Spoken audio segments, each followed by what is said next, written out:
Hi friends, welcome back to my channel. ಎಲ್ಲರೂ ಹೇಗಿದ್ದೀರಾ? ಚೆನ್ನಾಗಿದ್ದೀರಾ ಅಂತ ಅಂದ್ಕೊಳ್ತೀನಿ. ಇವತ್ತು ಸಂಜೆ ಟೈಮಲ್ಲಿ ಸ್ನ್ಯಾಕ್ಸಿಗೆ ಕಾಫಿ ಜೊತೆ ಪೊಟೆಟೊ ಬಾಲ್ಸ್ ಹೇಗೆ ಮಾಡೋದಂತ ನೋಡೋಣ ಬನ್ನಿ. ಪೊಟೆಟೊ ಬಾಲ್ಸ್ ಮಾಡಲಿಕ್ಕೆ 3 ಪೊಟೆಟೊ ತೊಗೊಂಡಿದ್ದೀನಿ, 1-2 ಸ್ಪೂನ್ ಕಾರ್ನ್ಫ್ಲೋರ್ ತೊಗೊಂಡಿದ್ದೀನಿ, ಸ್ವಲ್ಪ ಜೀರಿಗೆ, ಸ್ವಲ್ಪ ಕಟ್ ಮಾಡಿ ಇಟ್ಕೊಂಡಿರುವಂಥ ಹಸಿಮೆಣಸಿನಕಾಯಿ, ಸ್ವಲ್ಪ ಕರಿಬೇವಿನ ಸೊಪ್ಪು, ಸ್ವಲ್ಪ ಉಪ್ಪು ಮತ್ತು ಕರಿಯಲ್ಲಿ ಸ್ವಲ್ಪ ಎಣ್ಣೆ. ಈಗ ಪೊಟ್ಯಾಟೊನ ಚೆನ್ನಾಗಿ ತೊಳೆದು ವಾಶ್ ಮಾಡಿ 3 ವಿಷಲ್ ಮಾಡ್ಕೊಳ್ಳೋಣ ಕುಕ್ಕರ್ನಲ್ಲಿ. ಈಗ ಪೊಟ್ಯಾಟೊ ಬೆಂದಾಗಿದೆ. ಇದು ಆರಿದ ನಂತರ ಸ್ವಲ್ಪ ಸ್ಮ್ಯಾಶ್ ಮಾಡ್ಕೊಳ್ಬೇಕು. ಈ ರೀತಿ ಚೆನ್ನಾಗಿ ಸ್ಮ್ಯಾಶ್ ಮಾಡ್ಕೊಳ್ಬೇಕು.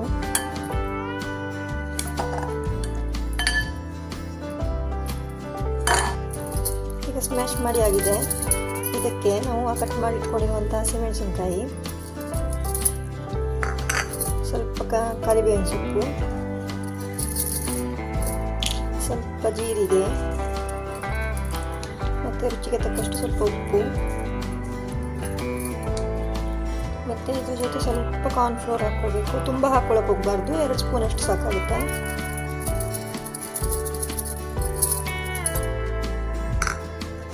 ಈಗ ಇದನ್ನು ಚೆನ್ನಾಗಿ ಮಿಕ್ಸ್ ಮಾಡ್ಕೊಳ್ಬೇಕು.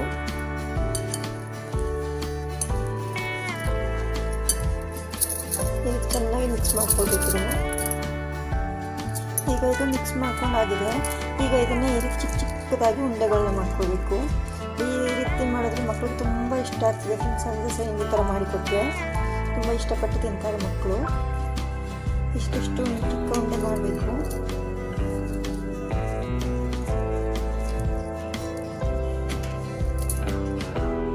ಈಗ ಉಂಡೆ ಮಾಡಿ ರೆಡಿಯಾಗಿದೆ.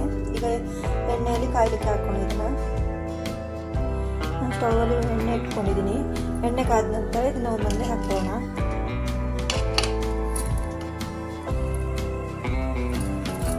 ಎಣ್ಣೆ ಕಾದಿದೆ.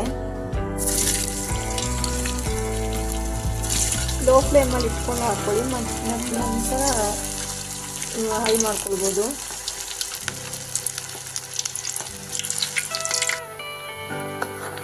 ಈ ರೀತಿ 1-2 ಸಲ ಮಿಕ್ಸ್ ಮಾಡ್ಕೊಳ್ಳೋಣ.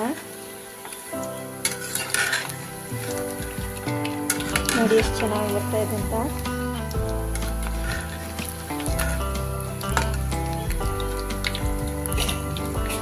ಇದೊಂದು ಗೋಲ್ಡನ್ ಫ್ರೈ ಆಗೋ ತನಕ ಫ್ರೈ ಮಾಡ್ಕೊಳ್ಬೇಕು. ಎಷ್ಟು ಫ್ರೈ ಆದರೆ ಸಾಕು. ಈಗ ಇದನ್ನು ತಗೊಳ್ಳೋಣ.